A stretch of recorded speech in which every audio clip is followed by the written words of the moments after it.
خدا هم د سړي په شان په خوب کې انزال کیږي. دوستانو نن در سره یو اهم معلومات شریکوم چې ښځه په خوب کې څنګه انزال ته رسي. که غواړئ چې د ټولو معلوماتو نه خبر شئ ویډیو را سره تر اخره پورې وګورئ او کوم ملګري چې زموږ په چینل کې نوي دي او زموږ چینل یې نوي سبسکرایب کړئ نو مهرباني وکړئ زموږ چینل در سره سبسکرایب کړئ او خوا کې ورسره د ټلۍ نشان ووهئ چې داسې معلوماتي ویډیوګانې درته په اسانه ضرور رسي. سلامونه دوستانو، نن در سره یو اهم معلومات شریکوم چې ډېرې داسې خبرې دي چې هر چا ته پته نشته چې جینکۍ په خوب کې هم انزال ته رسي او کنه. هر کله چې سړی په خوب کې انزال کیږي نو هغه لا په خوب کې یو ښکلی تصور یعنی خوب لیدل شروع شي چې سړی پکې ډېرې چکرې وخي او یو واده یې پکې را جوړ شي او د واده د شپې په شان دغه کار طرف ته لاړ شي او بیا دغسې هر څه محسوس کوي او سړی انزال شي. له طب له لارې دغسې هم معلومه شي چې کوم سړی مردانه کمزوري وي نو هغه کس هم په خوب کې زر انزال کیږي او هره شپه ورسره دغسې کار کیږي. چې دغسې کس بیا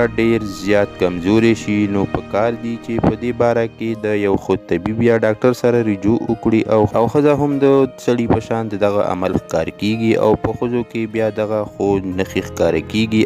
اول دا چې په مخې تیر سري یعنی چاپونه راښکاره شي او د سترګو حلقې تورې شي نو دغه ټوله کمزوري ده چې انسان نارینه وي یا زنانه نو باید له ډاکټر سره مشوره وکړي او د خپل ځان علاج دی شروع کړي. دوستانو دا یو اهم معلومات چې در سره مو شریک کو. که ویډیو مو خوښه شوي وي نو لایک شیر کړئ، چینل در سره ضرور سبسکرایب کړئ. مننه کوم چې ویډیو را سره تر اخره پورې وکتله او د بلې ویډیو پورې د لوی الله په امان.